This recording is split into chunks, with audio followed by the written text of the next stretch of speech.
together in one with longaniza, which is a Mexican chorizo, a little bit of Oaxacan cheese, some sour cream with cumin in it, cilantro and onions, and some guacamole. I am actually making a different version than Hilah over at HilahCooking, who does a really delicious taco in a crispy shell with some ground beef and some super spices that she uses. But like I said, we're doing my version for now, so let's get cooking. The first thing I'm going to do is I will make my cumin sour cream, and really all that is getting some sour cream and mixing just a tad bit of ground cumin in it. It gives it just an extra kick, some special flavor. Every now and then you want something that just gives an added extra punch to your dish. Set, ready to go. Next, I'm going to do my onion, but I'm going to do it for two different things right now.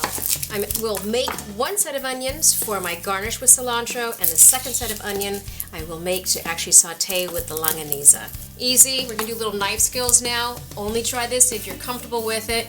The way that we do as chefs to make sure that our onions or any other kind of, shallot, garlic is cut in uniform shape. We first slice in, and depending on how thick we want those pieces will determine where I come on the line for the onion. Then I bring my knife down, and again, depending on how uniform or what size, will be with the shape of how big I make that cut on the onion. I'll do the same thing for this one here. And please be careful, make sure that your knife is super safe and sharp, because if it's not, you will slice your hand. Coming in again, same size, everything is uniform. Easy. So one set of onions we're putting into another bowl. That goes in here. This gets saved for my chorizo, and these always save the ends, great for stock or anything else. Gonna get some cilantro. Again, I'll be cutting this up for two different things, one for my chorizo and one for my garnish.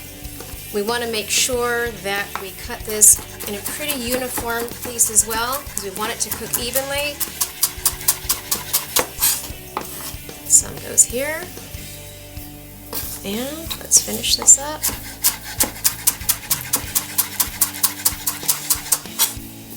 And some gets put right here.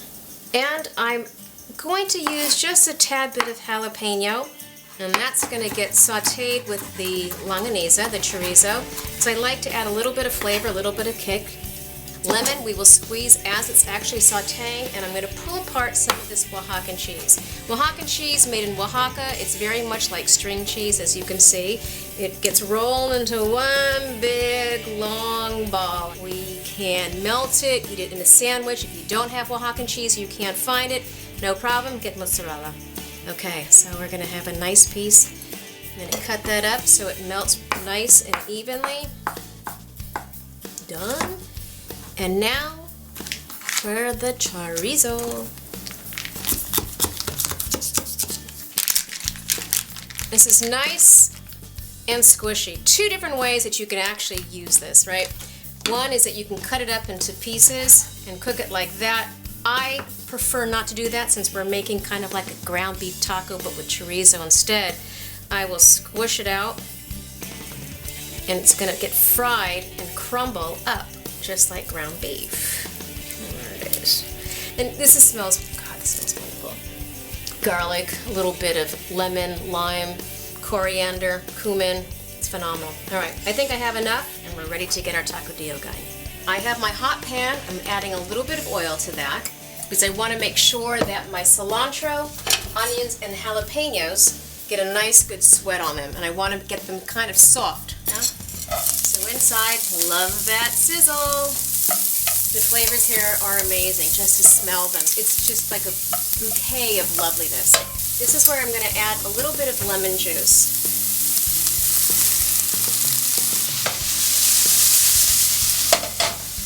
As you can see, the onions have started to turn a little translucent, which means that I can add my chorizo at this point. In it goes.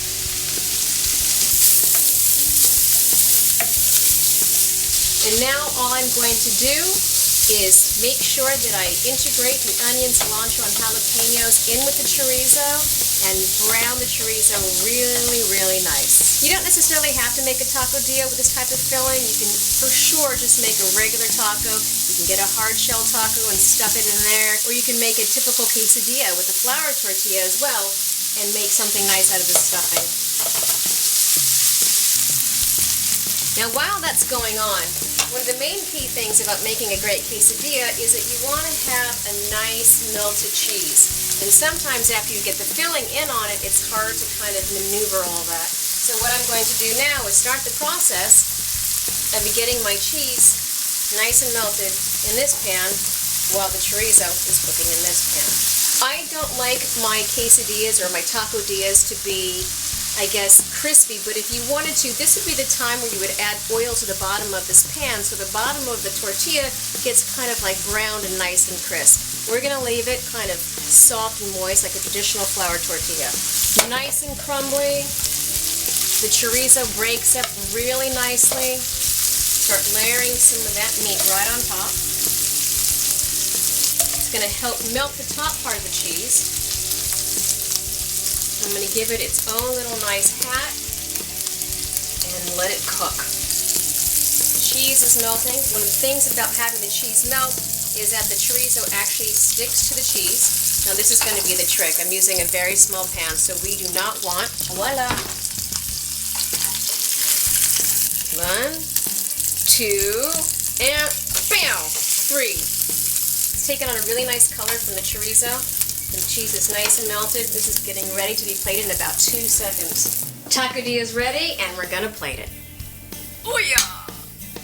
We have our sour cream. So first, get that bad boy right up on top of there.